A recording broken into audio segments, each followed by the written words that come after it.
Okay, well, this is day 3, I guess, of Leetcode 75. We're doing increasing triplet subsequence, which is 334.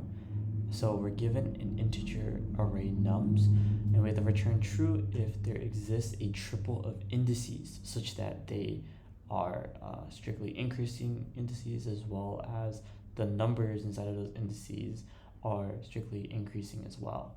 And if there's no such indices, so we can return false. So we're given this example of nums, or example 1 here, which is 1, 2, 3, 4, 5. So any triplet that can be derived out of this array will be considered valid. So you can take 2, 3, 4, you can take 1, 2, 3, you can take 3, 4, 5, and those are the 3 triplets that you can take out of this. For example 2, none of them are a triplet because they're strictly decreasing. We're not able to derive a triplet that follows these prerequisites. So in this example 3 right here, this would be considered valid as well, because you have 0, 4, and 6. So these are considered values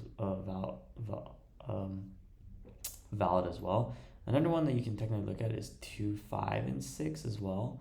But I think for this case here, you're doing it pretty greedy, so you can get all of the ones that are like right next to each other as well. I guess that's like a hint, right? So we want to try to find a solution that is O of n time complexity and O of 1 space complexity. So that kind of hints to us that there's going to be a sort of 2-pointer solution. So we can go ahead and take a look at an example here. So we have the examples here. So we said that any combination of triplets can be can be valid here. So these are the 3 possible cases. So the way that we can do this is by basically we can just go through the array and we can say, hey, like essentially we're saying, hey, okay, this one is like maybe could be the lowest value. Okay, so let's look at this one. Let's look at the next element. Is that currently less than or is that currently greater than the first one, technically? I think there's another way to do this as well. It's different from the solution I'm going to provide. But technically, we can technically think of it this way. So then we can check, like, okay, for this one here, is that greater than, the previous 2 that I just found? So kind of questions that we can think about here is like, okay, how do we know, like, if we had, like, potentially 3 pointers in this case, like, how do we know whether we need to move it up or not? So another solution we can think about here that's much simpler is say that we have some maximal, let's call it first, and we have these are 2 variables that we have, first and second. These will be set to like an infinite number or something, and then currently right now we're going to iterate through the array, and every time we see an element we're going to see that, okay, is this element first? Like, we're going to go through 3 conditions. So there's 3 conditions. 1, is the current value less than or equal to first? If that's the case, then we'll just set first to be equal to that current value. Second case is the current value less than or equal to second? If that's the case, then we'll just set the current value, or second, to be the current value. 3. So if the current value is less, so like if we were able to go through these 3 conditions, that means that we have currently a strictly increasing order with first and second. So we can assume that the third value is going to be bigger than both first and second. So we get a bit of like an else if here. And this one would be the else. So that means that we can just return true in this case. And that should be the solution to this problem. Because, so if we go through the examples here, we see first, so we set that to be equal, so let's make these different right now. So 1 is going to be set to first because it's, so the first is going to be set to infinity. So set this to infinity. When we go through, so let's say this is I right now. So we have I at 1 right now. The current value, 1, is less than or equal to first. So we'll set that to be 1. We're going to go to the next index. 2 is not less than or equal to 1. So we go to the second and we say, okay, is the current value less than or equal to the second? And right now it's infinity, so we can set this to 2. And then we can see the third one.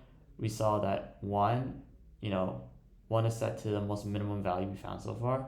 2 is set to the second most minimum value we found so far. So then 3 has to be greater than both. And we can say that the same logic for the second as well.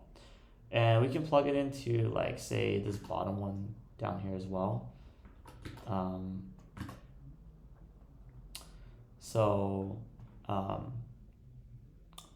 We have, 2 is going to be set to 2.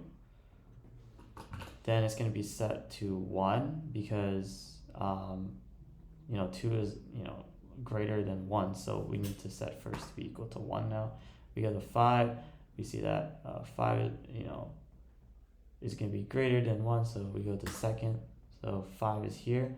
Then we go to 0. So then 0 is actually less than 1. So that's our most minimum value that we can find in the array. And then we have 4, which we set to be, we set that to be 4 is less than 5, and then greater than 0, so we set that to be second. And then we can see that 6 is actually greater than both first and second right now, so then we can return true. If we think of like another case right now, so like the most important thing is that first always has to be the most minimum value, as I can see so far. Another check we can do here is to see that 2150, so we can see that this as well. So let's set this again. 2 is going to be here. We move to here, which is going to be 1, and then 5 is going to be, so this is infinity right now, so we set this to be 5. 0 is less than, 0 is less than 1, so then this is going to be 0, and then this is going to be 6.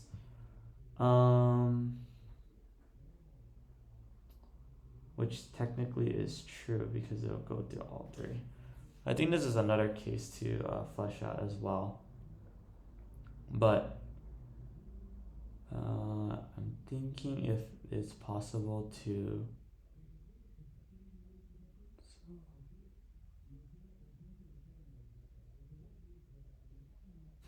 Actually, yeah, this is an interesting case we should think about as well.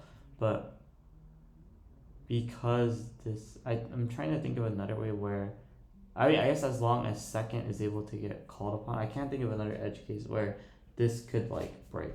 So we'll go ahead and just implement it right now. So obviously we have to check if the length of the array is greater than 3, because in the case we can't have a triplet. So the length of the nubs will be greater than 3. We can return false. So then now we have first, which is equal to float infinity. And then we have second, which is equal to another float infinity. We have 4 num and nums. If first is less than or equal to num, then we set first to be equal to num. Else if second is less than or equal to num, we set second to be num. Otherwise, we'll return true, because that means that we have a triplet, which is strictly increasing. And then otherwise, we'll just return false if we went through the entire array and we can't find these conditions all to be valid.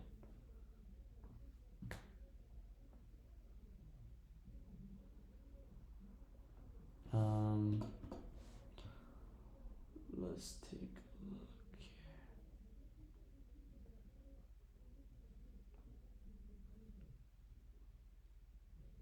Oh, I returned true.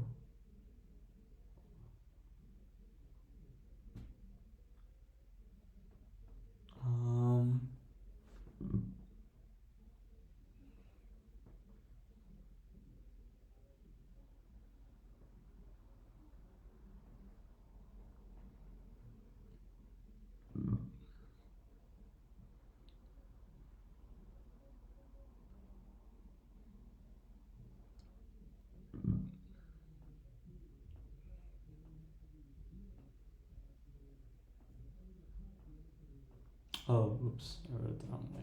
The number.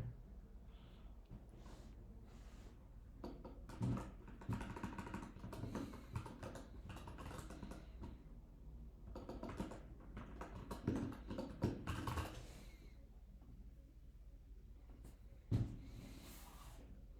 think I wrote it wrong actually. Let me take a look at that again. When I explain that correctly. Oh yeah, I explained it correctly, but I just wrote it wrong. Okay.